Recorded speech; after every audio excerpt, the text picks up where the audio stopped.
तो बच्चों last class में हमने बायबैक ऑफ सिक्योरिटीज चैप्टर का last and most important concept करा था। ठीक है, कॉन्सेप्ट का नाम था calculation of maximum buyback as per companies act 2013। तो यहाँ पे बच्चों हमको तीन टेस्ट कंडीशंस करनी होती हैं, तीन टेस्ट लगाने होते हैं सिंपली, और देखना होता है कि हम कितना maximum number of shares buyback कर सकते हैं कि हमारे कंपनीज एक्ट के प्रोविजंस का कोई उल्लंघन ना हो। तो बहुत इंपॉर्टेंट है, मैंने आपको सिखा भी दिया था इसमें कैसे कैलकुलेशंस करनी होती हैं, कैसे टेस्ट लगाने होते हैं। तो एक बार क्विकली इसको रिवाइज कर लेते हैं।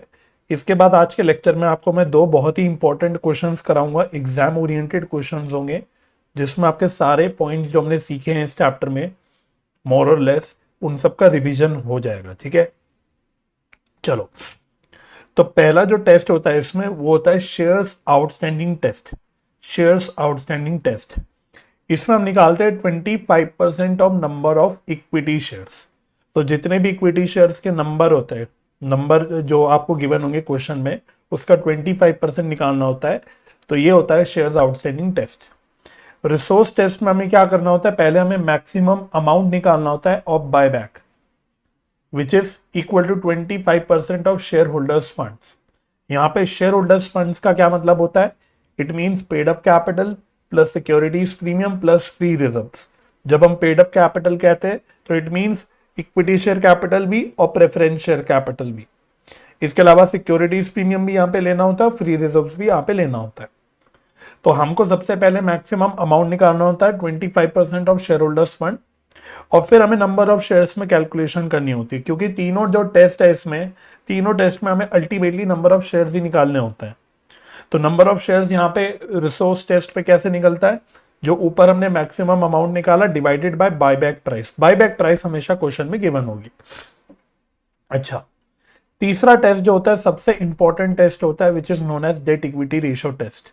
इसमें मैंने आपको बताया था कि आईसीआई इसको जरूरत से ज्यादा कॉम्प्लिकेट करके दिखाता है, कैलकुलेशन यहाँ पे जरूरत से ज्यादा कॉम्प्लिकेट कर देता है, बट मैंने आपको लॉजिकली सारी कैलकुलेशन दिखा दी थी, समझा दी थी। तो इसमें क्या होता है, इसमें हमें ये देखना होता है या ये हमें इंश्योर करना होता है कि बायबैक के बाद लोन फंड्स जो है it should not exceed twice of share holders fund, या इसको आप सिंपल भाषा में कह सकते हो कि आपका डेट इक्विटी रेशियो जो है that should not be more than 2:1 after buyback, buyback के बाद। राइट, अब यहां पे सबसे पहली बात लोन फंड्स की अगर बात करें तो दो स्टार पॉइंट्स मैंने आपको लोन फंड्स के बताए थे। पहला ये था कि लोन फंड्स में सिक्योर्ड लोन्स भी आ जाते हैं और अनसिक्योर्ड लोन्स भी आ जाते हैं। तो इंस्टीट्यूट आपके क्वेश्चंस में इस तरह से बाइफरकेट करके दे सकता है सिक्योर्ड और अनसिक्योर्ड लोन में, आपको कंफ्यूज करने के लिए। तो आपको बस क्लियर रहना है कि लोन चाहे सिक्योर्ड हो चाहे अनसिक्योर्ड हो, दोनों भी आपको यहाँ पे कंसिडर करना है लोन फंड्स में। और इसी के साथ ये लोन चाहे लॉन्ग टर्म नेचर का हो यानी नॉन करेंट लाइबिलिटी के अंदर आ रहा हो, या शॉर्ट टर्म नेचर का हो यानी करेंट लाइबिलिटी के अंदर आ रहा हो, आपको दोनों ही लेने हैं। तो लोन चाहे सिक्योर्ड हो चाहे अनसिक्योर्ड हो, चाहे लॉन्ग टर्म हो चाहे शॉर्ट टर्म हो, आपको सारे ही लोन यहाँ पे लोन फंड्स में इंक्लूड करने हैं। इसी तरह से आज एक मैं जो क्वेश्चन कराने वाला हूं उसमें क्या है कि उसमें अदर करेंट लाइबिलिटीज दे रखी है। तो इंस्टीट्यूट ने कहीं स्पेसिफिकली ये क्लैरिफाई नहीं करा, बट अदर करेंट लाइबिलिटीज को भी आपको लोन फंड्स में इंक्लूड करना है। तो आप ये सोच सकते हो कि इंस्टीट्यूट ये मान रहा है कि अदर करेंट लाइबिलिटीज में भी किसी प्रकार का कोई तो भी शॉर्ट टर्म नेचर का लोन है। ठीक है, तो हालांकि क्लैरिटी नहीं है उस क्वेश्चन में, बट ये आपको मान के चलना है तभी आपका वो क्वेश्चन हो पाएगा। ठीक है, तो वहां पे क्लैरिटी की कमी की होने की वजह से मैंने आपको यहाँ पे नोट्स में ये पॉइंट लिखवा दिया था। राइट, अच्छा, अब इसमें हमें कैलकुलेशन कैसे करनी होती है ये सबसे इंपॉर्टेंट पार्ट है। तो एक तो मैंने आपको लॉजिकल अप्रोच सिखाई थी, और दूसरी मैंने आपको इंस्टीट्यूट जो फॉलो करता है कुछ इक्वेशंस वगैरह सॉल्व करके वो भी दिखाया था, जो ज्यादा कॉम्प्लिकेटेड होता है। तो जो मैंने सिंपल लॉजिकल अप्रोच सिखाया था, जो हम आज क्वेश्चन में लगाएंगे भी दोबारा, तो आपको टेंशन नहीं लेनी, आपको दोबारा लगा के भी मैं दिखाने वाला हूं। तो इसमें हमें क्या करना होता है, सबसे पहले लोन फंड्स देखना होता है कि अभी हमारे लोन फंड्स कितने। तो लोन फंड्स तो देखो बायबैक के बाद चेंज तो नहीं होंगे, लोन्स तो सेम ही रहेंगे, उसमें कोई चेंज नहीं होगा। तो आपको लोन फंड लेना होता है। फिर आपको देखना होता है कि भाई इस लोन फंड के हिसाब से हमारी मिनिमम शेयर होल्डर फंड कितने होने चाहिए आफ्टर बायबैक। तो इसके लिए आपको लोन फंड डिवाइडेड बाय 2 करना होता है। क्यों करना होता है ये भी मैंने बताया था, बिकॉज जो हमने कंडीशन डाल रखी है कि ये कि आपका डेट इक्विटी रेशियो 2:1 से ज्यादा नहीं होना चाहिए। अकॉर्डिंगली हम लोग बोल देंगे कि हमारा जो शेयर होल्डर फंड मिनिमम है that should be half of the loan fund, तभी आपका डेट इक्विटी रेशियो 2:1 निकल के आएगा।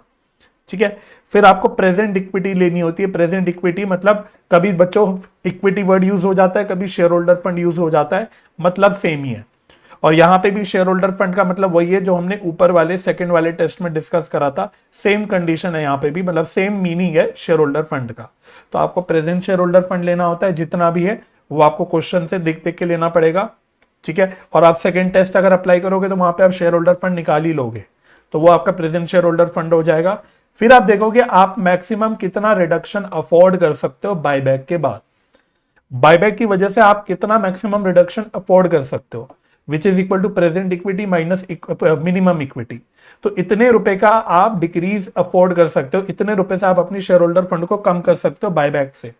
ठीक है, ये निकाल लेते हैं, तो ये हमारा टोटल अमाउंट आ जाता है। इट सिंपली मीन्स कि आपका ये टोटल डिक्रीज आ गया, total decrease because of buyback.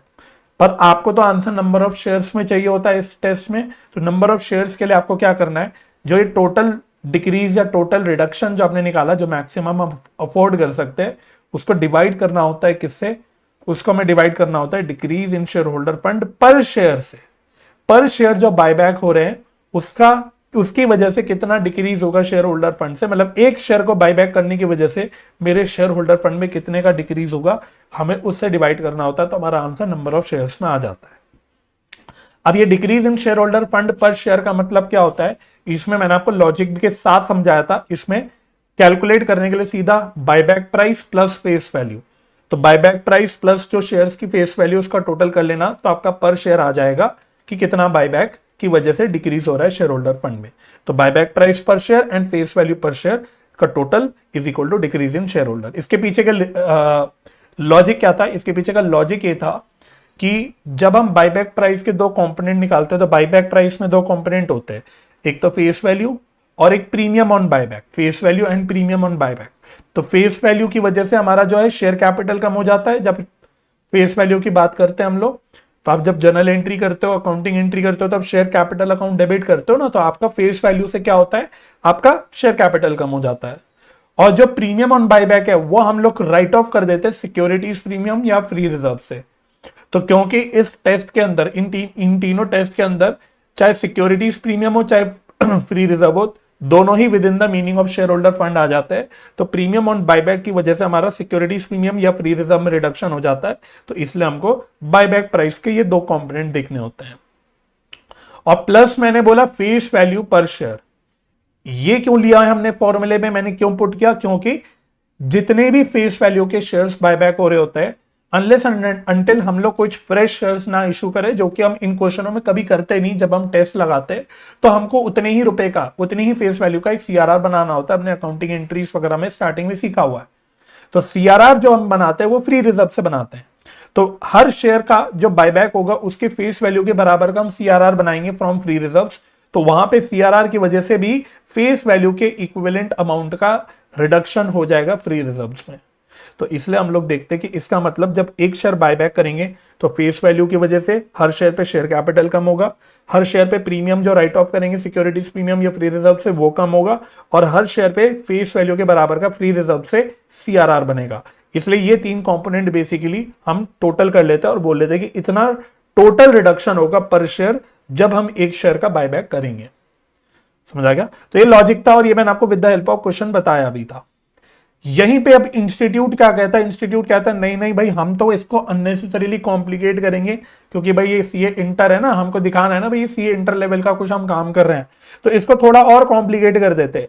Simple logic तो यही है और इंस्टीट्यूट भी यही लॉजिक लगा रहा है अपने कॉम्प्लिकेटेड तरीके में, बट वो क्या कहता है, ये सब पंगे मत पालो, आप इक्वेशंस बनाओ। तो वो कहता है आप यूज करो साइमल्टेनियस इक्वेशन मेथड।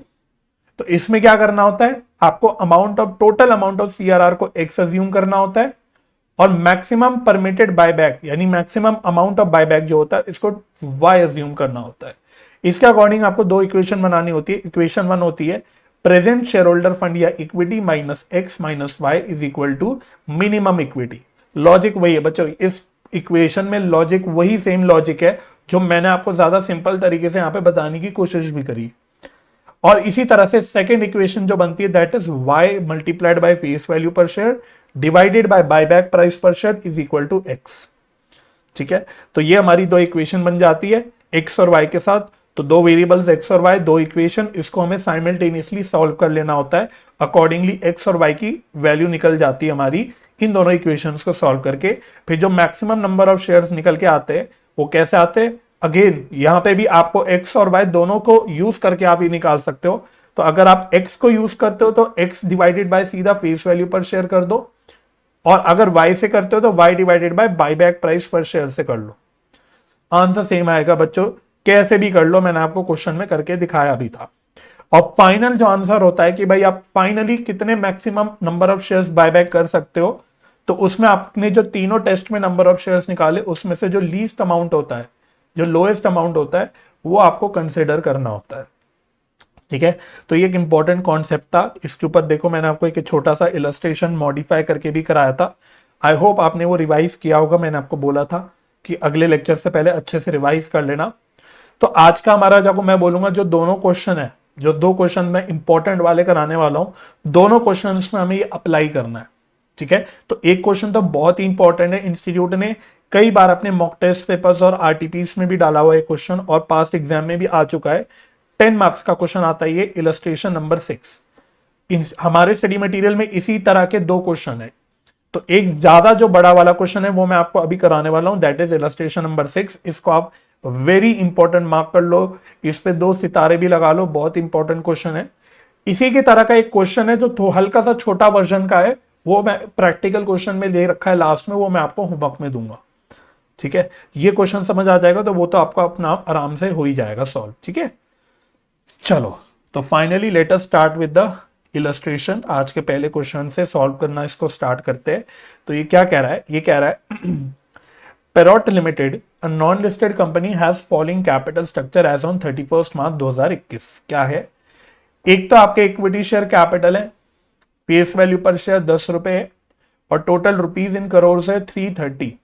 ठीक है, तो नंबर ऑफ इक्विटी शेयर्स कितने होंगे, मैं यहीं पे अगर आपके साथ डिस्कस कर लूं, नंबर ऑफ इक्विटी शेयर्स कितने होंगे, तो 330 crore divided by 10 rupees per share, तो ये 33 करोड़ इक्विटी शेयर्स होंगे। तो पहला जो शेयर्स आउटस्टैंडिंग टेस्ट होता है उसके लिए हमें ये चाहिए होता है। ठीक है, अच्छा रिजर्व्स एंड सरप्लस में क्या दे रखा है, जनरल रिजर्व दे रखा है, तो ये तो बच्चों फ्री रिजर्व होता है।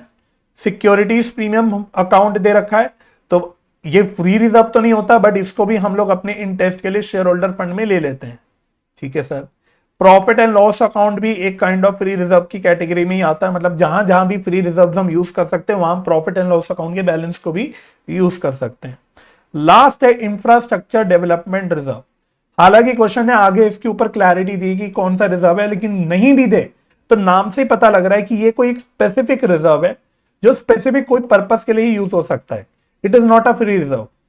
तो ठीक है, तो ये एक स्पेसिफिक रिजर्व होता है या स्पेशल रिजर्व होता है, इसको हम वैसे स्टैट्यूटरी रिजर्व बोलते हैं। अमेलगमेशन जो चैप्टर आता है आगे आपका इसी मॉड्यूल में, उसमें आप देखेंगे इस तरह के रिजर्व जो होते हैं ना, इनको हम स्टैट्यूटरी रिजर्व बोलते हैं, जो किसी कानून के अंदर बनते हैं। तो ये जो रिजर्व है it is not a free reserve. Statutory reserve कोई भी हो, it is not a free reserve. तो इस पर आप चाहे तो यहीं काट सकते हो, इसका इस क्वेश्चन में आगे कोई एज सच रोल नहीं होगा, अनलेस एंड अनटिल आपको फाइनल बैलेंस शीट ना बनानी हो, आपको इसका कुछ करना नहीं, क्योंकि ये फ्री रिजर्व नहीं है।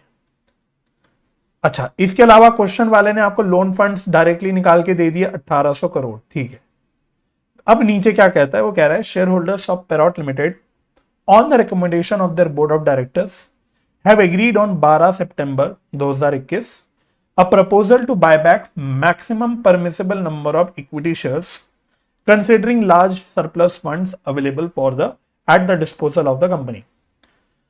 तो शेयर होल्डर्स ने डिसाइड करा कि भाई जितनी भी maximum number of shares buyback हो सकते हैं कानून के अंदर, उतने नंबर ऑफ शेयर्स हम बायबैक करेंगे। The prevailing market value of the company share is 25 rupees per share. तो कह रहे हैं मार्केट प्राइस हमारा कितना है, 25 रुपए। मार्केट में हमारे कंपनी के शेयर्स के प्राइस चल रहे हैं 25 रुपए। And in order to induce the existing share holders to offer their shares for buyback, it was decided to offer a price of 20% over market. तो हमने शेयर होल्डर्स को लालच देने के लिए जो बायबैक प्राइस सेट करा है वो 20% over and above the market price करा है। तो बच्चों ये पूरे पैराग्राफ में, इतने बड़े पैरा में आपको अल्टीमेटली वो सिर्फ बायबैक प्राइस की जानकारी दे रहा है। वो डायरेक्टली देने की जगह कहानी बना रहा है। वो कह रहे हैं देखो भाई, हमारे मार्केट में जो प्राइस चल रहा है शेयर्स का वो 25 रुपए चल रहा है, और शेयर होल्डर्स को लालच देने के लिए हमने बोला कि हम जो बायबैक प्राइस देंगे इस 25 रुपए से एक्स्ट्रा 20% देंगे। तो बस आपको इससे बायबैक प्राइस पता लग जाएगा। तो सीधा कैलसी पे 25 प्लस 20% कर दो तो आपका बायबैक प्राइस निकल के आ जाएगा 30 रुपीज। अब जैसे ही बायबैक प्राइस निकल गया, आपको मन में बस क्लियरली इसको सेग्रीगेट कर लेना है कि शेयर्स तो 10 रुपए के हैं, फेस वैल्यू 10 रुपए का है, तो 10 रुपए की तो फेस वैल्यू हो गई, और बचे हुए जो 20 रुपीज है वो आपके प्रीमियम ऑन बायबैक हो गए। I hope the point is clear. ठीक है, समझ आ गई बात। तो अब आगे पढ़ लो। You are also informed that the infrastructure development reserve is created to satisfy income tax act requirements। तो जैसे कि मैंने आपको बोला, वो क्लैरिफाई कर रहा है कि ये जो इंफ्रास्ट्रक्चर डेवलपमेंट रिजर्व है ये आपका इनकम टैक्स एक्ट के अंदर बन रहा होगा, 1961 जो आपका होता है इनकम टैक्स का।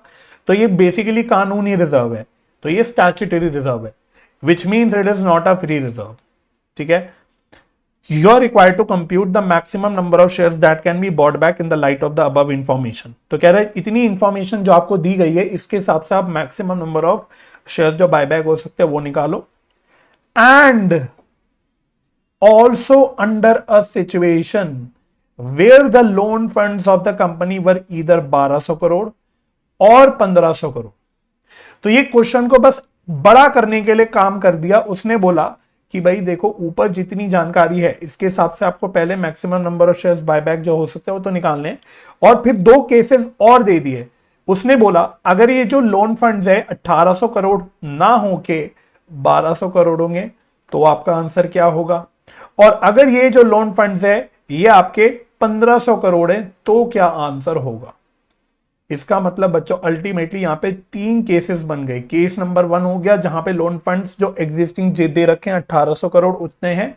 केस नंबर 2 जहां पे लोन फंड्स हमारे 1200 करोड़ हैं, और केस नंबर 3 जहां हमारे लोन फंड्स 1500 करोड़ हैं। तो टोटल हमारे यहां पे तीन केसेस बन गए। अच्छा, assuming that the entire buyback is completed by 9th December 2021 or show the accounting entries in the company's books in each situation। तो केस 1, केस 2, केस 3, तीन केसेस बेसिकली लोन फंड्स के हिसाब से दे रखे। तीनों में जो आपके मैक्सिमम परमिसेबल बायबैक आएंगे आपको तीनों की एंट्रीज दिखानी है। तो बच्चे को ऐसा लगेगा पढ़ के, मतलब वैसे पढ़ के ऐसा लगना चाहिए कि हमको अल्टीमेटली 3 बार एंट्रीज करके दिखानी है। तीनों केस में maximum number of shares buyback निकालने और तीनों की एंट्रीज करके दिखानी है। तो ये सिर्फ डराने की बात है। अब आगे देखो, ट्विस्ट तो बाद में आएगा जब हम एक्चुअल क्वेश्चन सॉल्व करेंगे। तो सबसे जो पहला काम हमको करना है वो क्या करना है, वो हमको करना है calculation of maximum number of shares to be bought back. ठीक है, तो सबसे पहले हमें नंबर ऑफ शेयर्स निकालने हैं। चलो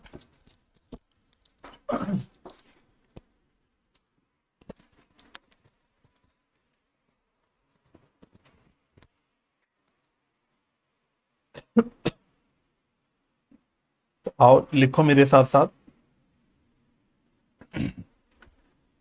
कैलकुलेशन ऑफ नंबर ऑफ या maximum number of, calculation of maximum permissible buyback. तो पहले तीनों केसेस में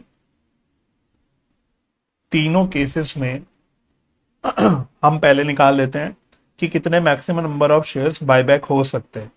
case 1, case 2, case 3।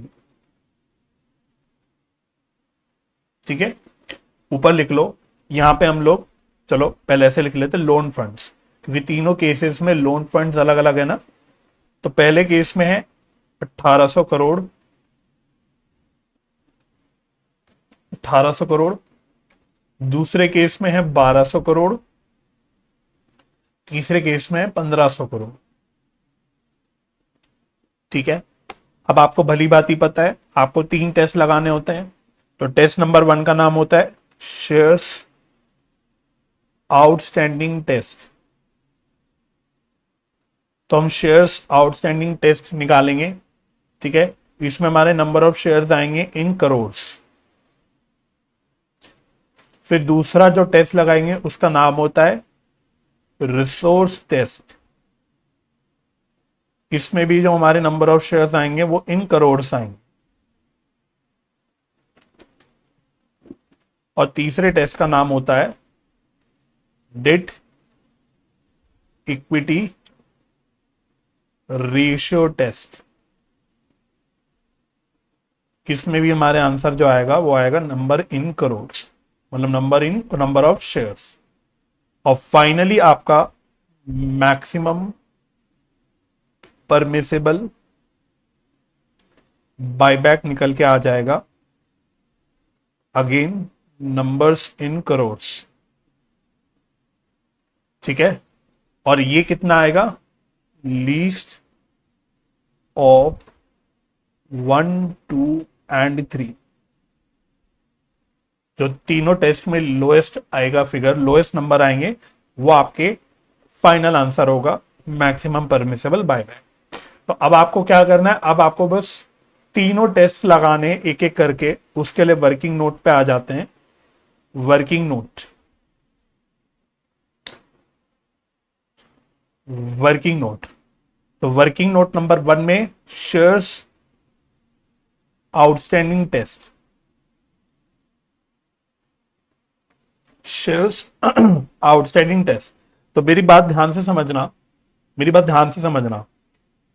First 2 test में जो हमारी कैलकुलेशन होगी तीनों केस के लिए वो सेम होगी, क्योंकि फर्स्ट 2 टेस्ट जो है शेयर्स आउटस्टैंडिंग टेस्ट और रिसोर्स टेस्ट, इसमें लोन फंड का कोई यूज नहीं होता। लोन फंड का यूज सिर्फ थर्ड टेस्ट पे आता है। तो तीनों केसेस में सिर्फ लोन फंड्स अलग अलग है, बाकी सारी इंफॉर्मेशन तो सेम है। तो बोलने का मतलब यह है कि पहले 2 टेस्ट में जो हमारा आंसर निकलेगा फॉर ऑल द 3 केसेस वो सेम ही निकलेगा। तो आपको फालतू में तीनों केस के लिए अलग अलग कैलकुलेट नहीं करना फॉर द फर्स्ट 2 टेस्ट। जैसे कि शेयर्स आउटस्टैंडिंग टेस्ट में हम बोलते हैं 25% of number of equity shares. अब नंबर ऑफ इक्विटी शेयर्स तो सेम ही है, वो तो अलग अलग है ही नहीं ना तीनों केसेस में, ओनली लोन फंड्स अलग है। तो तीनों केसेस में जो ये 25% of number of equity shares है वो सेम ही आएगा।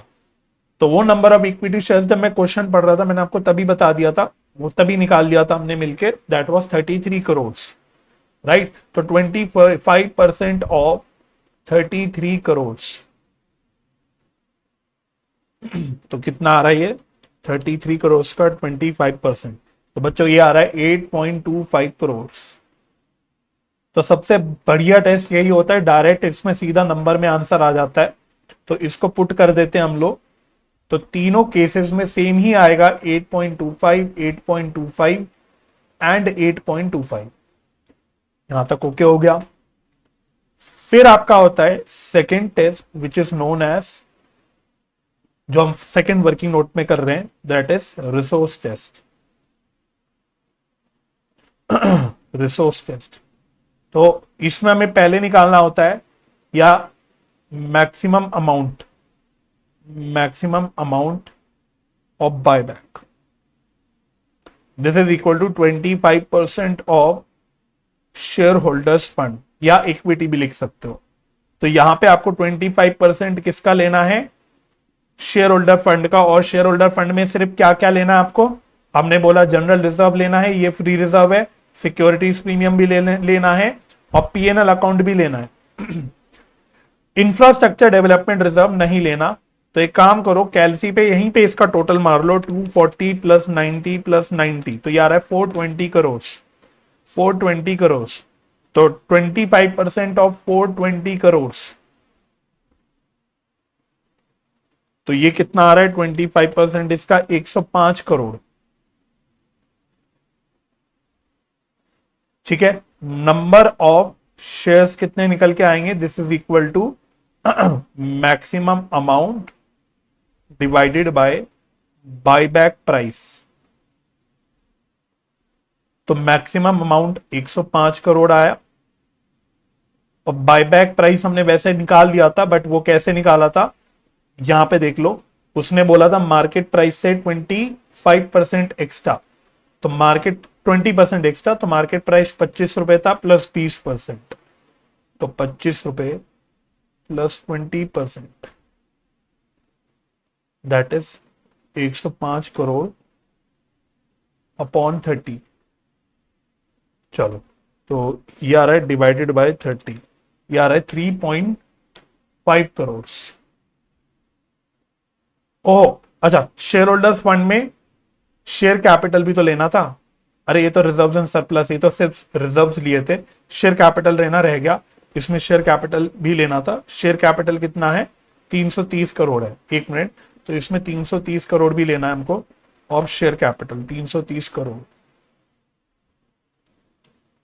एक मिनट, तो 330 प्लस 420, इसका 25%, तो 187.5 करोड़ आ रहा है। ठीक है, क्योंकि शेयर कैपिटल रह गया, हमने सिर्फ रिजर्व्स ले लिए थे। ठीक है, तो 187.5।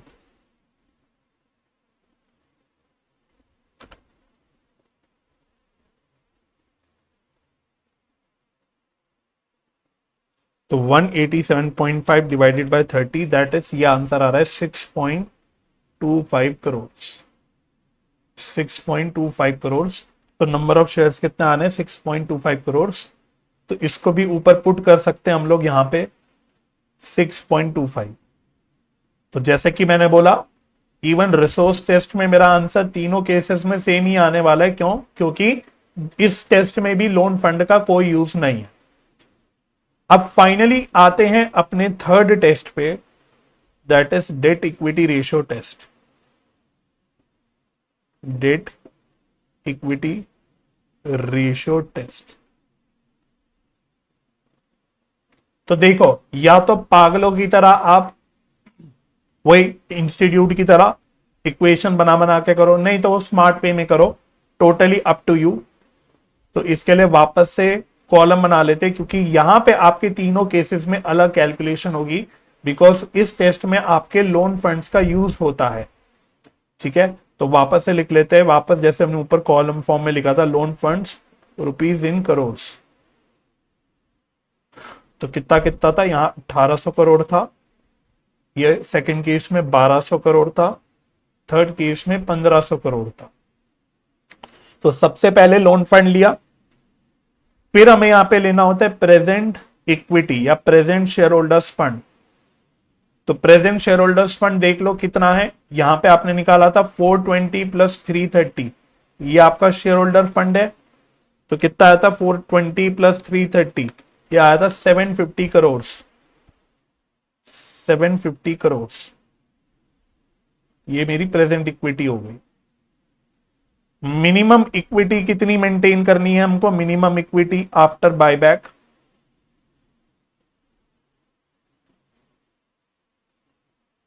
तो ये कैसे निकालते हैं? लोन फंड अपॉन 2,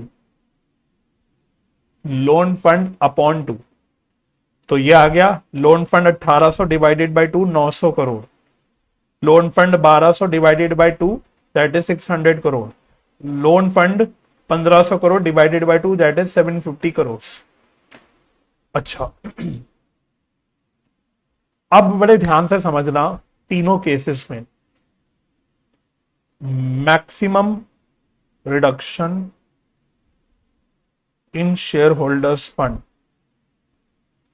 अब केस नंबर 1 में ध्यान से देखना, बिल्कुल कॉमन सेंस लगाने वाली बात है, कॉमन सेंस लगाने वाली बात है। हमने बोला प्रेजेंटली हमारी शेयर होल्डर फंड चल रहे हैं केस 1 में 750 करोड़, ये तो चलो तीनों केस में 750 करोड़ ही है। अच्छा, मिनिमम इक्विटी जो आपको मेंटेन करनी है, ये रुपीज इन करोड़ ही है, याद रखना, ये लिख लेना चाहिए, rupees in crore, rupees in crore. तो केस नंबर 1 में हमने बोला मिनिमम हमको 900 करोड़ की इक्विटी मेंटेन करनी है आफ्टर बायबैक। तो खुद सोचो यार, आपकी ऑलरेडी 750 करोड़ जो इक्विटी चल रही है, ये ऑलरेडी बिलो 900 करोड़ है। तो बायबैक जब आप कर लोगे तो ये 750 से और कम हो जाएगी। तो इसका मतलब अगर यहां पे आप बायबैक करोगे तो आपकी इक्विटी, 1 रुपए का भी बायबैक करोगे, मैं तो कहता हूं 1 शेयर का भी बायबैक करोगे, तो आपकी इक्विटी 750 करोड़ से कम ही हो जाएगी। ये ऑलरेडी 900 करोड़ से कम है। तो इसके हिसाब से क्या आप डेट इक्विटी रेशियो के हिसाब से केस नंबर 1 में बायबैक कर सकते हो क्या? The answer is no. समझ आ रहा है? मेरी बात समझ में आ गई? क्यों? दोबारा से एक बार बोल रहा हूं, क्योंकि आपकी ऑलरेडी जो इक्विटी है प्रेजेंट वो 750 करोड़ बिलो 900 करोड़ है। आपको इन एनी केस बायबैक के बाद 900 करोड़ की मिनिमम इक्विटी यहां पे मेंटेन करनी है। तो यहां पे तो मेरी कंडीशन पिट जाएगी अगर मैं एक शेयर का भी बायबैक करूंगा, क्योंकि ऑलरेडी वो 900 करोड़ से कम ही चल रहा है, तो वो और कम हो जाएगा, 750 से और कम हो जाएगा। तो ये 900 करोड़ से कम ही रहेगा, तो हम यहां पे कोई भी शेयर बायबैक नहीं कर सकते। सेम थिंग एक बार जरा पहले केस 3 में देख लो, केस 3 पहले चेक कर लो। तो केस 3 में प्रेजेंट इक्विटी आपकी 750 करोड़ है और मिनिमम इक्विटी भी आपको 750 करोड़ ही मेंटेन करनी है। मतलब प्रेजेंटली जो आपकी इक्विटी है वो मिनिमम इक्विटी के बराबर है। तो यहां पे भी वही बात है बच्चों, अगर यहां पे मैं एक शेयर का भी बायबैक करता हूं तो ये बिलो 750 करोड़ हो जाएगी, बिलो मिनिमम इक्विटी आपकी हो जाएगी। तो यहां पे भी आप कोई बायबैक नहीं कर सकते इस टेस्ट के हिसाब से, केस 3 में भी। मेरी बात समझ में आ गई? लेकिन जब केस 2 की बात करेंगे, केस 2, तो केस 2 में आप देखोगे कि प्रेजेंट इक्विटी 750 करोड़ है, मिनिमम 600 करोड़ है आपको जो इक्विटी मेंटेन करनी है। तो आप यहां पे थोड़ी सी रिडक्शन अफोर्ड कर सकते हो, 750 माइनस 600, यानी यहां पे आप 150 रुपीज की 150 करोड़ रुपीज की रिडक्शन अफोर्ड कर सकते हो। Rupees in crore, rupees in crore. मेरी बात समझ में आ गई? मेरा पॉइंट क्लियर हो गया?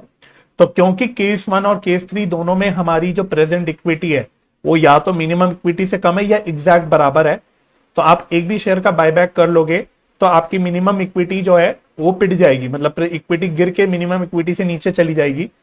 तो दोनों भी केसेस में, केस 1 एंड केस 3 में, आप कोई भी शेयर बायबैक करने का अफोर्ड नहीं कर सकते। आप अपनी रिडक्शन कोई भी शेयर होल्डर फंड में अफोर्ड नहीं कर सकते। तो इस हिसाब से यहाँ पे no reduction is possible in case 1 and case 3।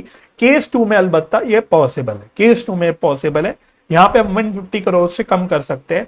तो therefore finally number of shares जो आपके निकल के आएंगे इन करोड़, ये आप कैसे निकालोगे मैं यहां पे लिख लेता हूं, और एग्जाम में भी आप ऐसे ही प्रेजेंट कर सकते हो, कोई दिक्कत की बात नहीं है, बिल्कुल सही है प्रेजेंटेशन। तो maximum reduction in share holder fund divided bye, क्या बोला था, buyback price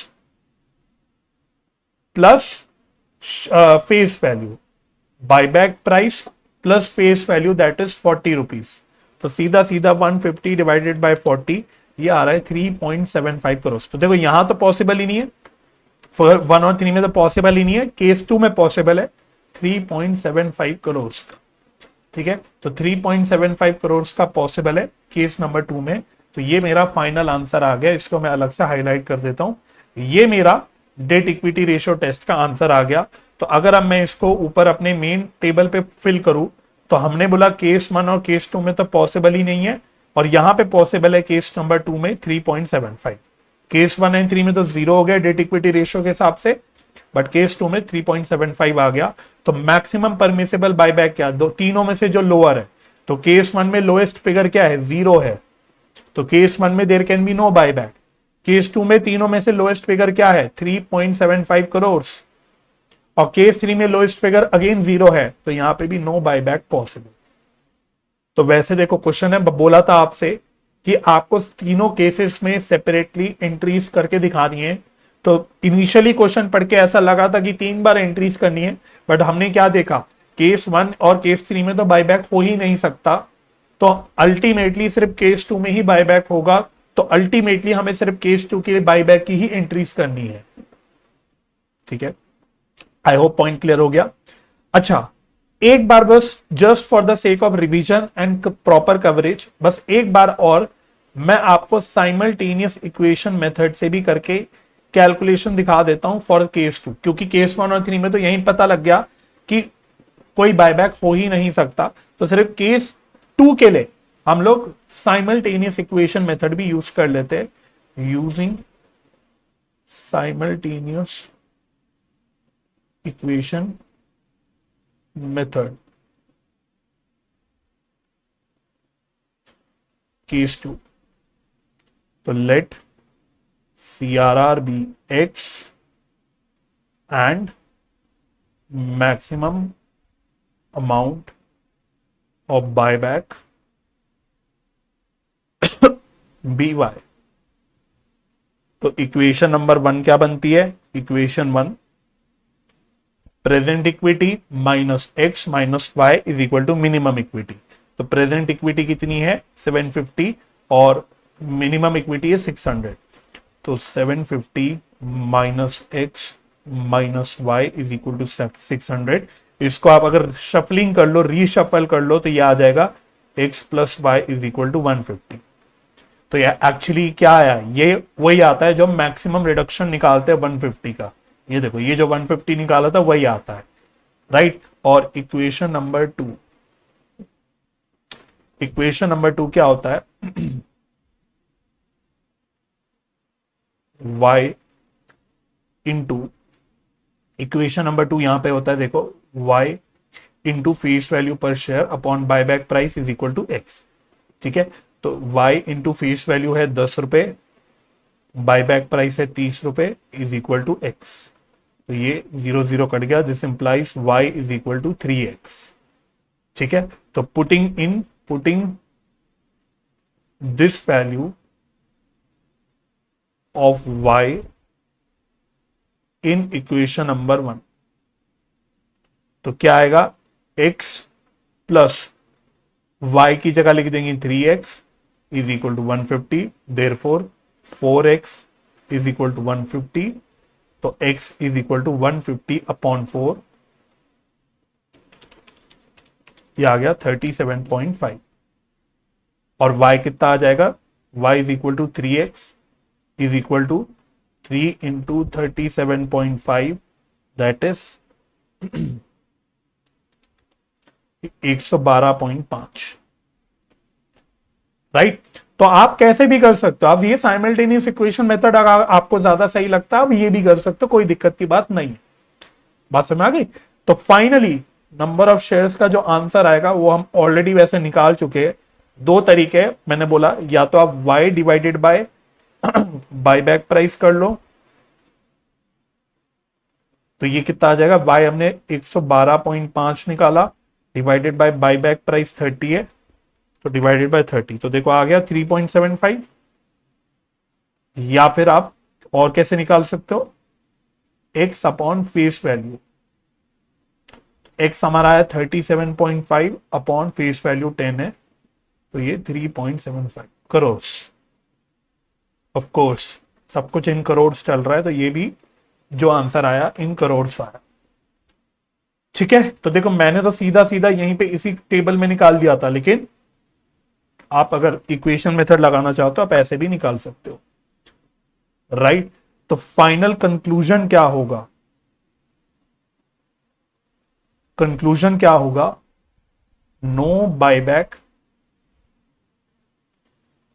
is possible in case 1 and 3। तो ऊपर हमने जस्टिफाई कर लिया है, केस 1 में कौन सा केस है, केस 3 में कौन सा केस है, और केस 2 में मैक्सिमम बायबैक क्या है?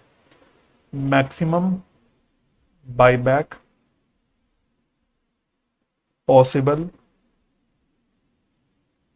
In case number 2 is of, कितने शेयर आए थे? 3.75 करोड़। तो अब हम इन केस नंबर 2 में जो 3.75 करोड़ है, इसके लिए अकाउंटिंग एंट्री कर लेंगे।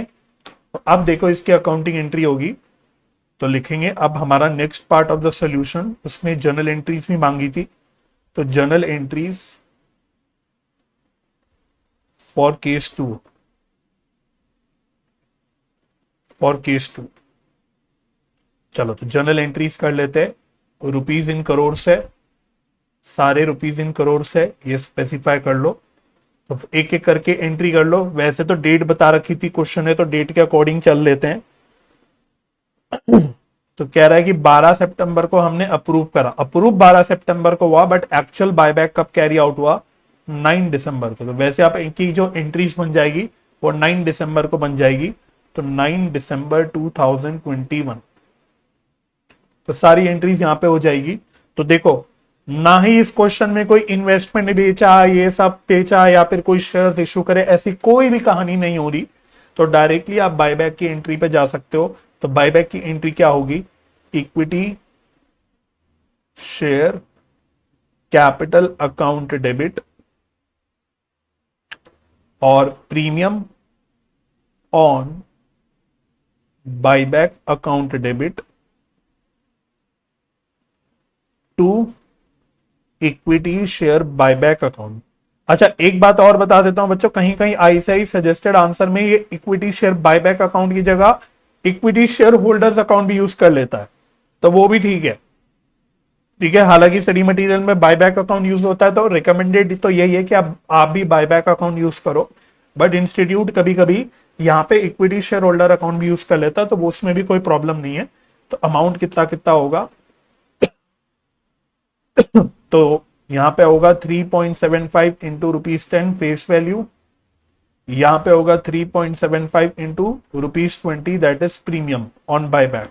तो ये आ गया 37.5 और इसका डबल हो गया 75। तो टोटल अमाउंट ड्यू कितना हो गया? 112.5 करोड़। फिर आप सेम डेट पे सारी एंट्री सेम डेट पे कर लो। आप इसको पे कर दोगे तो इसकी एंट्री हो जाएगी equity share buyback account debit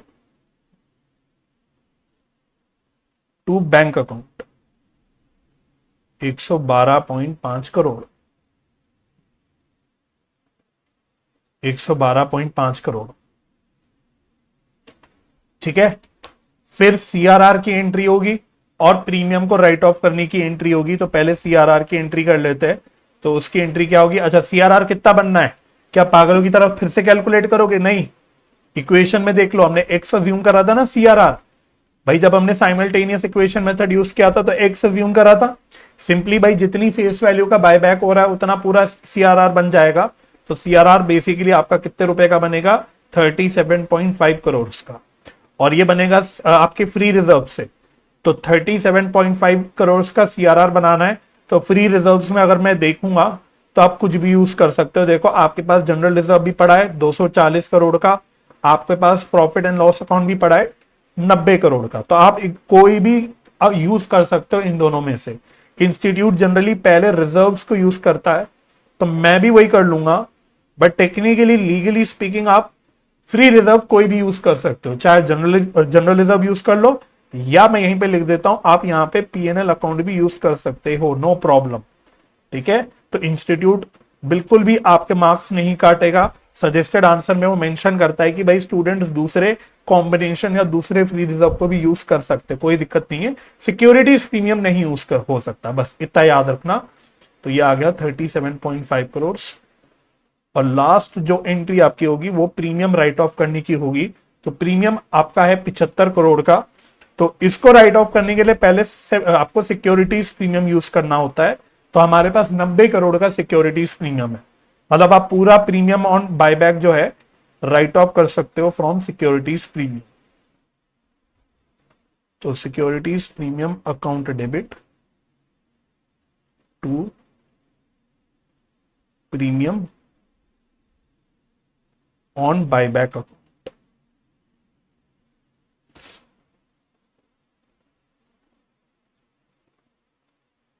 done, entries यही है। तो एंट्रीज भी करके देख लिया हमने, और इसके अलावा हमने calculation of maximum permissible buyback भी कर लिया। ठीक है, तो बच्चों मैंने आपको बोला था, आई होप ये क्वेश्चन डन हो गया होगा। मैंने आपको बोला था बिल्कुल इसी शक्ल का क्वेश्चन एक और है आपके प्रैक्टिकल क्वेश्चंस में है। तो प्रैक्टिकल क्वेश्चंस में अगर मैं थोड़ा सा जाऊं, प्रैक्टिकल क्वेश्चन नंबर 8 जो आपका है ये वाला बिल्कुल इसी शक्ल का है। आपकी यही क्या, बस जैसे पिछले क्वेश्चन में हमारे पास 3 केसेस है, यहाँ पे बस 2 केस है। वही लोन फंड के हिसाब से अलग अलग, बाकी सब सेम है, सिर्फ लोन फंड अलग है। केस 1 में 3200 है, केस 2 में 6000 है। बायबैक प्राइस वही 30 रुपए दे रखा है। वही बोल रहा है भाई मैक्सिमम परमिसिबल बायबैक निकालो और उसके अलावा आप जर्नल एंट्रीज भी पास करो। ठीक है, सेम रिजर्व्स है वही, देखो general reserve, securities premium, PNL, infrastructure development reserve, और इसमें भी उसने बोली दिया ये स्टैट्यूटरी रिजर्व है। तो this question can now be done in homework. तो इस क्वेश्चन को आप होमवर्क में मार्क कर लो, इंपॉर्टेंट है ये वाले क्वेश्चन, एग्जाम में आ सकते हैं, दो दो क्वेश्चन दे भी रखे हैं। ठीक है, तो ये क्वेश्चन आपका होमवर्क में हो गया। तो फटाफट से अगले क्वेश्चन और लास्ट क्वेश्चन पे आते हैं। बेसिकली एक मेगा क्वेश्चन समझ लो इसको, जिसमें सारी चीजों का रिवीजन हो जाएगा। मतलब मेन दो टॉपिक्स, अगर पूरे चैप्टर को अगर मैं दो मेन कॉन्सेप्चुअल पार्ट्स में तोड़ू तो दो ही मेन कॉन्सेप्चुअल पार्ट्स है। एक तो जनरल एंट्रीज है बायबैक की, जिसमें आपको साथ साथ बैलेंस शीट भी बनानी आनी चाहिए, और दूसरा है calculation of maximum permissible buyback. यही दो ब्रॉडली कॉन्सेप्ट्स है पूरे चैप्टर के अंदर। तो दोनों भी कॉन्सेप्ट इस क्वेश्चन की मदद से कवर हो जाएंगे। ठीक है, चलो तो पढ़ते हैं क्वेश्चन नंबर 10 क्या कह रहा है आपसे। Following is the balance sheet of competent limited as on 31 March 2021। तो इस क्वेश्चन को भी इंपॉर्टेंट मार्क कर लेना, बस इसलिए रिवीजन के लिए 100% रिवीजन हो जाएगी इस क्वेश्चन से आपकी। ठीक है, तो बैलेंस शीट दे रखी है आपको। सबसे पहले शेयर कैपिटल है, इसका नोट नंबर 1 है, तो नोट्स टू अकाउंट्स में जाके देख लेते हैं। तो authorised, issued and subscribe capital, equity share capital fully paid up है, शेयर्स ऑफ ₹10 ईच, तो ये 12.5 लाख रुपए है।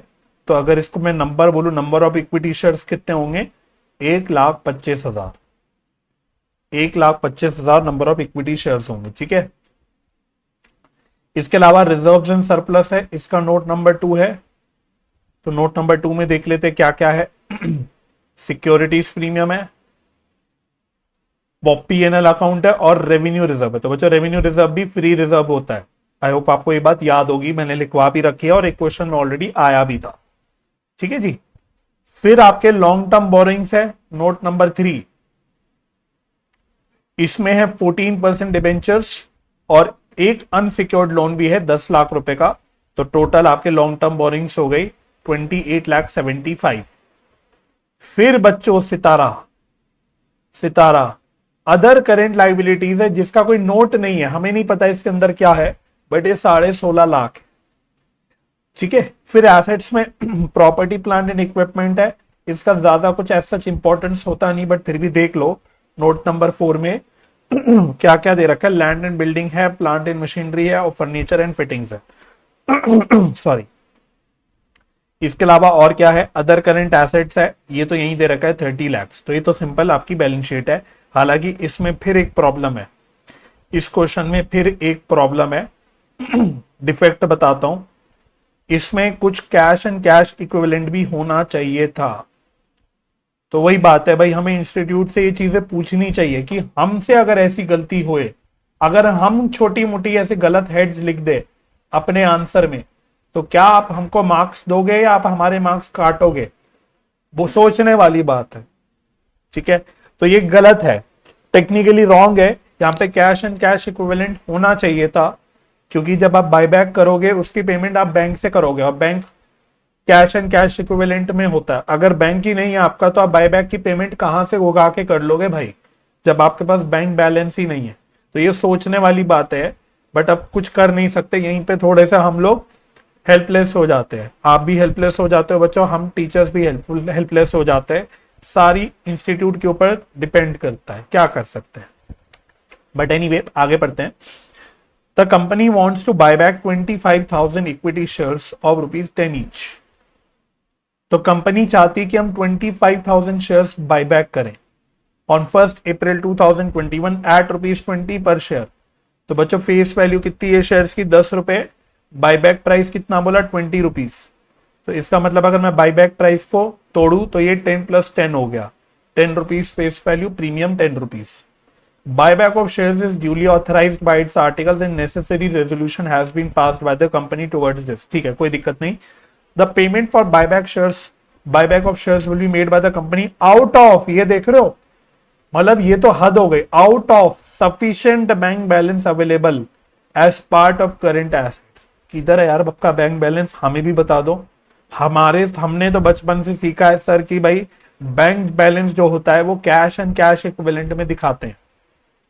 तो हमको वैसे तो यहाँ कैश एंड कैश इक्विवेलेंट दिख नहीं रहा, अब भगवान ही जाने, है ना, भगवान ही जाने कि वो कहां पे छुपा हुआ है।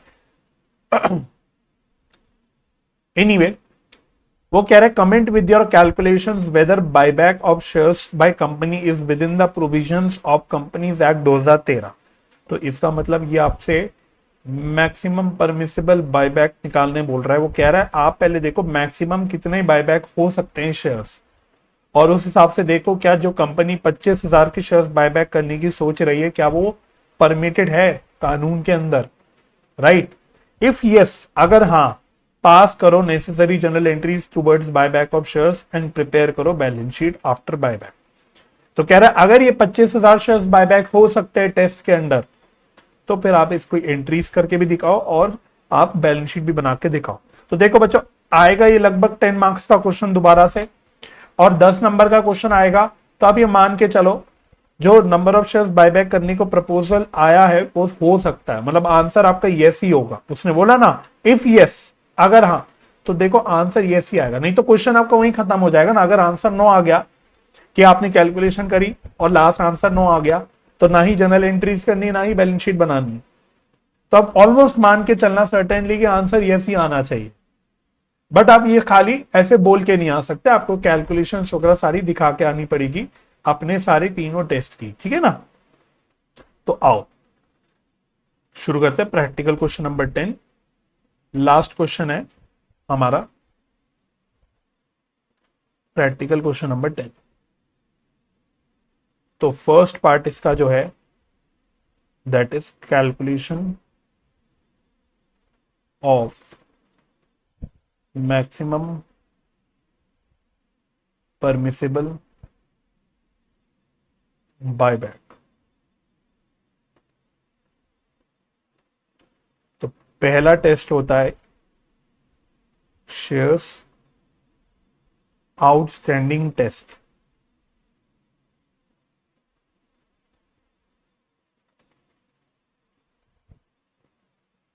shares outstanding test. This is equal to 25% of number of equity shares.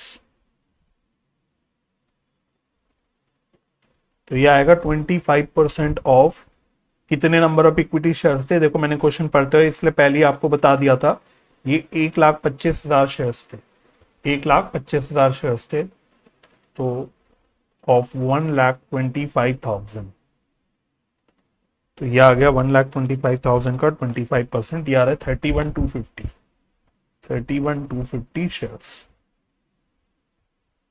तो इसको मैं अलग से हाईलाइट कर देता हूं, ये मेरा फर्स्ट टेस्ट का आंसर हो गया, ठीक है। सेकंड टेस्ट आपका होता है रिसोर्स टेस्ट। रिसोर्स टेस्ट, तो अगर मैं डायरेक्टली इसमें नंबर ऑफ शेयर्स का अगर मैं सीधा शॉर्टकट वे में काम करने की कोशिश करूं, अगर आप मुझे अलाउ करो, तो ये कैसे निकलता है, maximum amount of buyback divided by buyback price. तो मैं इसको ऊपर ही तोड़ लेता हूं, दैट इज मैक्सिमम अमाउंट होता है 25% of share holders fund divided by buyback price per share. This is equal to 25% of. आओ भाई, शेयर होल्डर्स फंड में क्या लेना है, एक तो 12.5 लाख रुपए का शेयर कैपिटल आ जाएगा, 12.5 लाख रुपए का share capital, plus reserves and surplus में बस आपको सारी चीजें देखनी है। रिजर्व्स एंड सरप्लस में आपको सारे फ्री रिजर्व्स और प्लस सिक्योरिटीज प्रीमियम लेना होता है बस। तो आओ, तो सिक्योरिटीज प्रीमियम 2,50,000 है, पीएनएल 1,25,000 है, रेवेन्यू रिजर्व 15 लाख है। इसका मतलब सारे ही आपके अलाउड है, सभी शेयर होल्डर फंड में आएंगे, कोई भी इसमें मतलब कोई स्टैट्यूटरी रिजर्व या कोई और रिजर्व नहीं है, सारे या तो फ्री रिजर्व है या सिक्योरिटीज प्रीमियम है। तो इसका मतलब सिक्योरिटीज प्रीमियम ओके है, PNL account okay, revenue reserve okay है, तो सारे ही 18,75,000 के जो रिजर्व हैं वो आपके यहाँ पे शेयर होल्डर फंड में इंक्लूड हो जाएंगे, डिवाइडेड बाय बायबैक प्राइस है 20 रुपीज।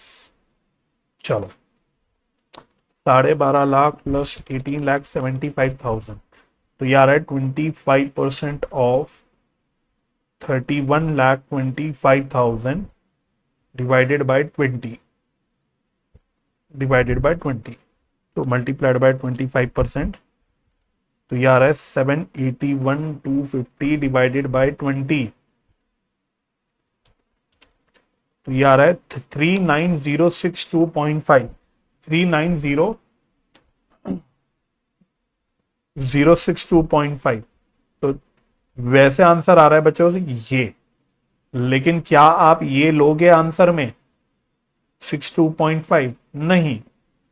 तो क्या बोला था मैंने आपको, आप बोलोगे सर इसको ऊपर राउंड ऑफ कर दो, 063 ले लो, तो क्या ये भी अलाउड है? क्या ये भी कर सकते हैं? नहीं। क्यों?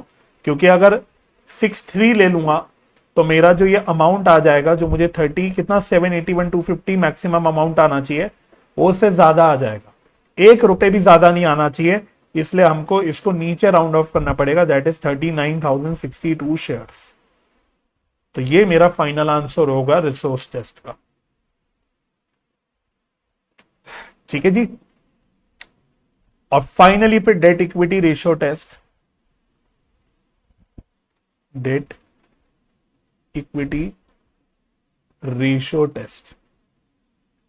तो अब बच्चों मैं साइमल्टेनियस इक्वेशन मेथड नहीं यूज करूंगा, मैं अपने लॉजिक से करके दिखा दूंगा। आप बाद में इसको साइमल्टेनियस इक्वेशन मेथड से भी करके देख सकते हैं। मैं आपको 2 बार ऑलरेडी अप्लाई करवा चुका साइमल्टेनियस इक्वेशन मेथड। अब हम अपने स्टाइल से कर लेंगे। तो पहले लेते हैं लोन फंड। तो पहला तो सवाल यही है, सर लोन फंड में क्या क्या लोगे? लोन फंड में क्या क्या लोगे? तो भाई ये जो 28,75,000 का लोन है, ये तो लेना ही लेना है, डिबेंचर्स और अनसिक्योर्ड लोन, क्योंकि हमने बोला था चाहे लोन सिक्योर्ड हो चाहे अनसिक्योर्ड हो, आपको दोनों ही लेने। तो ये तो आएगा ही आएगा, 28,75,000 का आएगा ही आएगा। प्लस इसके अलावा ये क्वेश्चन है जहां पे इंस्टीट्यूट ने अदर करेंट लाइबिलिटीज को भी लोन का ही पार्ट माना हुआ है। मान लो ये शॉर्ट टर्म लोन होगा, तो इसको एक तरह से आप शॉर्ट टर्म लोन मान लो 16,50,000। चलो, तो 28,75,000 प्लस 16,50,000, तो ये आ रहा है 45,25,000। ये आपको याद रखना है, मतलब थोड़ा, इसीलिए मैंने आपको कॉन्सेप्ट में नोट्स में ये बात लिखवा दी थी। ठीक है। अच्छा, प्रेजेंट इक्विटी या प्रेजेंट शेयर होल्डर फंड कितने हैं? तो ये तो आपने निकाल लिया था, प्रेजेंट इक्विटी या प्रेजेंट शेयर होल्डर फंड ये रहे 31,25,000, 31,25,000, 31,25,000। मिनिमम इक्विटी कितना आपको मेंटेन करना है after buyback? After buyback this is half of loan fund. तो लोन फंड डिवाइडेड बाय 2, तो 45,25,000 डिवाइडेड बाय 2, तो ये आ रहा है 22,62,500, 22,62,500। ठीक है। तो therefore maximum reduction in share holder fund possible. तो मैक्सिमम रिडक्शन कितनी पॉसिबल है? तो प्रेजेंटली इक्विटी 31,25,000 है, ये गिर गिर के 22,62,500 तक ही मैक्सिमम जा सकती है, इससे ज्यादा मतलब नीचे नहीं जा सकती। तो ये कितना आ गया 22,62,500, ये आ रहा है 8,62,500।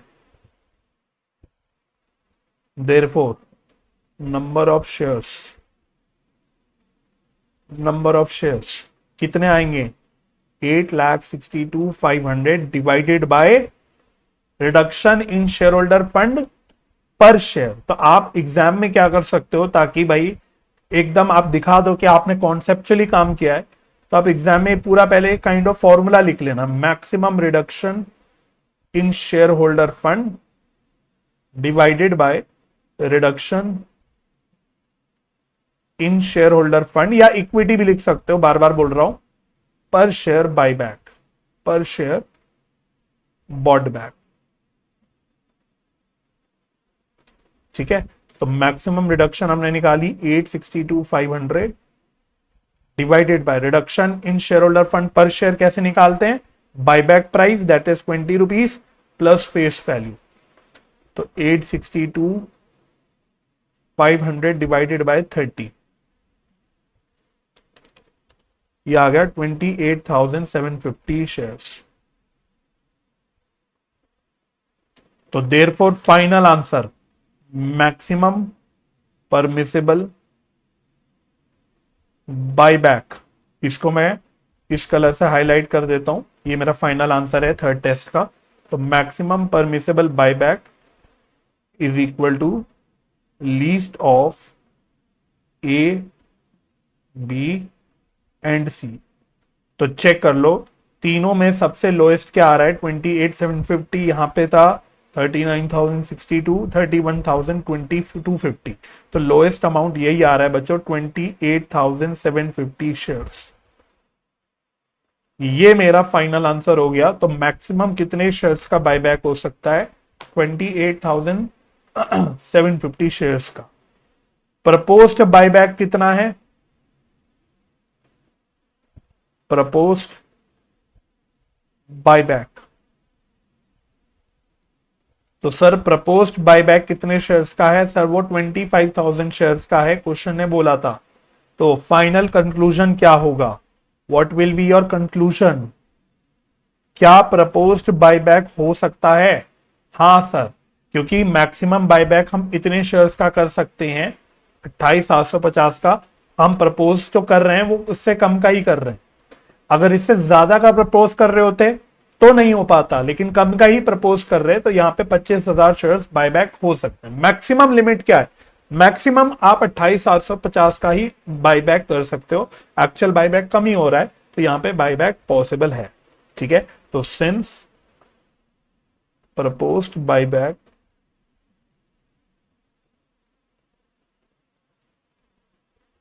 डज नॉट एक्सीड या इज नॉट मोर देन, कैसे भी अंग्रेजी बना लो, does not exceed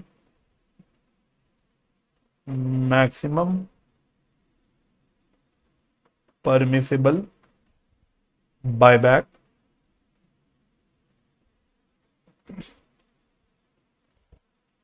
hence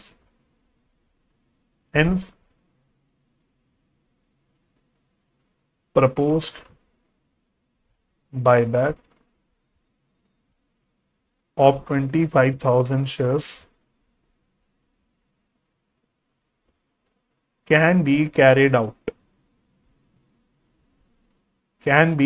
out, ये मेरा फाइनल कंक्लूजन हो गया। ठीक है, this is my final conclusion. तो अब आओ फाइनली जर्नल एंट्रीज।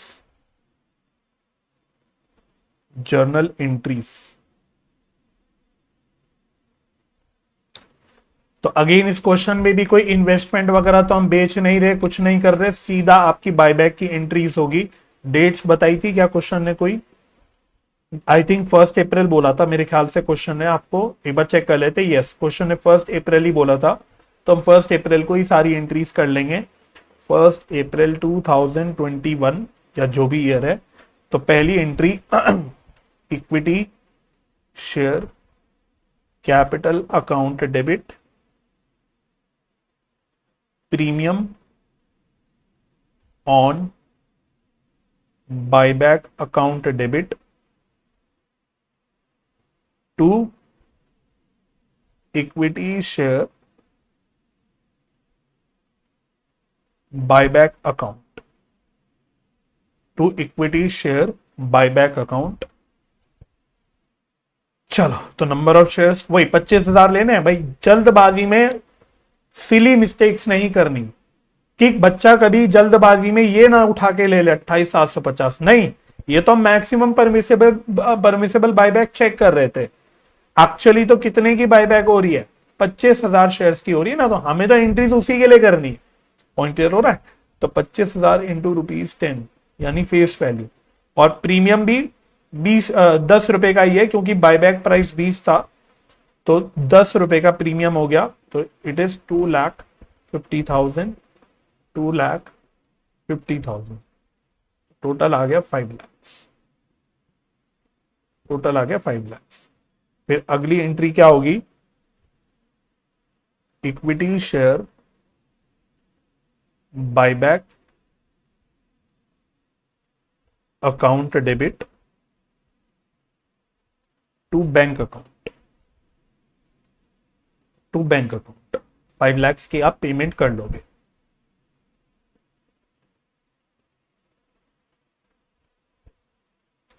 ठीक है, ये 5 लाख की पेमेंट हो गई। बस फिर क्या है, एक सीआरआर की एंट्री, एक प्रीमियम को राइट ऑफ करने की एंट्री, दैट्स इट।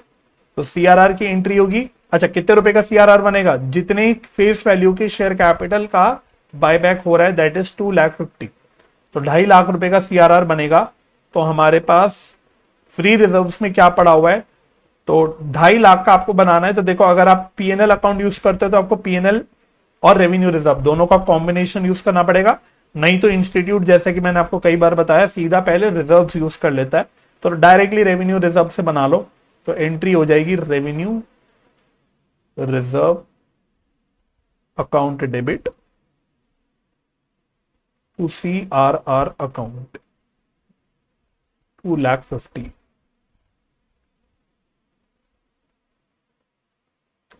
और final entry premium on buyback write off करना है, तो 2.5 लाख का प्रीमियम है और सिक्योरिटीज प्रीमियम में एग्जैक्ट 2.5 लाख ही पड़े, इत्तेफाक से एग्जैक्ट 2.5 लाख ही पड़े, तो सारा प्रीमियम ऑन बायबैक आप सिक्योरिटीज प्रीमियम से राइट ऑफ कर सकते हो। तो securities premium account debit to premium on buyback account 2,50,000।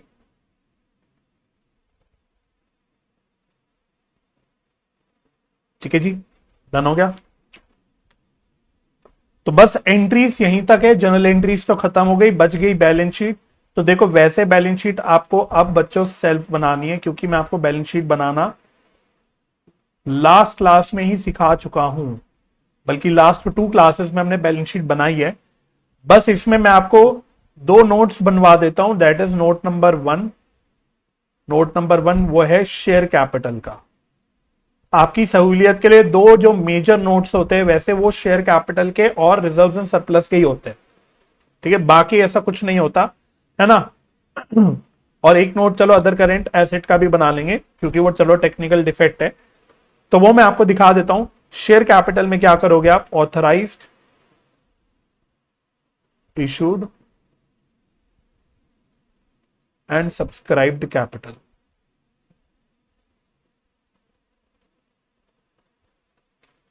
ठीक है, authorised issued and subscribe capital. तो देखो ओरिजिनली मेरे पास कितने नंबर ऑफ शेयर्स थे, ओरिजिनली 1,25,000 थे, इसमें से कितने शेयर्स बायबैक हो गए सर, इसमें से 25,000 शेयर्स बायबैक हो गए। तो अब मेरे पास कितने शेयर्स बच गए, 1 लाख इक्विटी शेयर्स बच गए। तो 1 lakh equity shares of ₹10 each, तो ये हो गया 10 लाख, ये हो गया 10 लाख। ठीक है, बस दैट्स इट, ये आपका बन गया शेयर कैपिटल का नोट। नोट नंबर 2 हो गया आपका रिजर्व्स एंड सरप्लस। तो रिजर्व्स एंड सरप्लस कुछ नहीं, तरीका वैसे देखो मैं आपको सिखा चुका हूं, मुझे इतना भी करके दिखाने की जरूरत नहीं। तो पहला था सिक्योरिटीज प्रीमियम, सिक्योरिटीज प्रीमियम 2,50,000 का था, तो सिक्योरिटीज प्रीमियम, तो भाई सिक्योरिटीज प्रीमियम आपका 2,50,000 का था, इसमें से सारा ही सिक्योरिटीज प्रीमियम 2,50,000 का जो है पूरा ही यूज हो गया for the purpose of writing of premium on buybacks, तो ये अल्टीमेटली 0 हो गया। इसके बाद आपका आया प्रॉफिट एंड लॉस अकाउंट 1,25,000, तो क्योंकि हमने अपनी जर्नल एंट्रीज में प्रॉफिट एंड लॉस अकाउंट का यूज ही नहीं करा, तो ये एज इट इज आ जाएगा 1,25,000। फिर नेक्स्ट आपका है रेवेन्यू रिजर्व, नेक्स्ट आपका है रेवेन्यू रिजर्व। तो रेवेन्यू रिजर्व आपके कितने पड़े हैं, 15 लाख रुपए के पड़े हैं। तो रेवेन्यू रिजर्व 15 लाख के थे, लेकिन इसमें से हमने 2,50,000 का सीआरआर कैपिटल रिडेम्पशन रिजर्व बना दिया। तो रेवेन्यू रिजर्व कितने के बच गए? 12,50,000। ठीक है, रेवेन्यू रिजर्व आपके 12,50,000 बच गए। और फाइनली भूल मत जाना कैपिटल रिडेम्पशन रिजर्व, तो 2,50,000 का कैपिटल रिडेम्पशन रिजर्व आ जाएगा। तो इसका टोटल कर लोगे तो ये 15 लाख प्लस 1,25,000, तो ये आ रहा है 16,25,000। ये रिजर्व एंड सरप्लस आ जाएगा। इसके अलावा बच्चों अदर करेंट एसेट्स का नोट बनाने की जरूरत नहीं, वो बैलेंस शीट के अंदर ही कर लेना कारनामा। टेक्निकली तो गलत है, बट अब जो है वो है। तो अदर करेंट एसेट्स आपके दे रखे हैं कितने के? 30 लाख के थे। तो अदर करेंट एसेट्स में टेक्निकल डिफेक्ट है, बट अब जो है उसी से काम चलाना है, आपके पास कोई ऑप्शन नहीं है। तो 30 लाख माइनस बैंक मेरा 5 लाख से कम हो गया, बैंक मेरा 5 लाख से कम हो गया, दैट इज 25 लाख। ठीक है, इसमें हमारी दो अजम्पशंस हमने दिए पूरे सवाल के अंदर, मैं वो भी लिख लेता हूं। आप एग्जाम में अजम्पशंस लिख के आओगे तो बहुत ही सही रहेगा आपके लिए हमेशा। अजम्पशन नंबर 1 हमने क्या लिया था कि अदर करेंट लाइबिलिटीज इंक्लूड्स या कंसिस्ट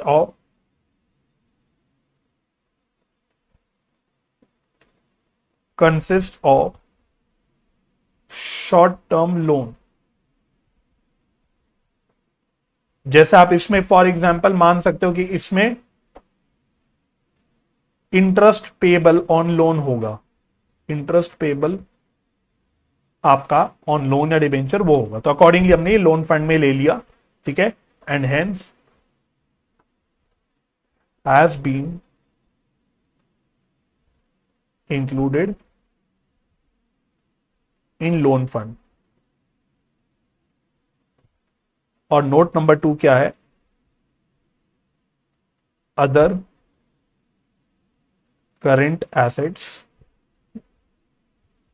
इंक्लूड्स बैंक बैलेंस। इसके ब्रैकेट में लिख लो technical defect in question, technical defect in question. तो क्वेश्चन ही में गलती है भाई, हमें तो पता ही नहीं ना originally cash and cash equivalent में था कितना, तो इसलिए मैं बाइफरकेट तो कर नहीं सकता कि कितना कैश एंड कैश इक्विवेलेंट है और कितना अदर करेंट एसेट है। तो मैंने उसको अदर करेंट एसेट के अंदर ही इंक्लूड कर दिया बस। बाकी पूरा क्वेश्चन आप होमवर्क में कर सकते हो। तो अब आपका होमवर्क लिख लो, आपका फाइनल होमवर्क मेरे साइड से तो ये चैप्टर डन हो गया। आपका फाइनल होमवर्क जो है बच्चों वो क्या है? एक तो प्रैक्टिकल क्वेश्चन नंबर 8 मैंने आपको बोला, एक प्रैक्टिकल क्वेश्चन नंबर 10 की आपको बैलेंस शीट पूरी प्रॉपर साफ साफ अच्छे से बनानी है। और इसके अलावा जो स्टडी मैट के एमसीक्यूज है वो भी आपको करने हैं। ये सब आपके हो जाएंगे और फिर ये चैप्टर कंप्लीट। ठीक है, तो now the chapter is over. चलो जी।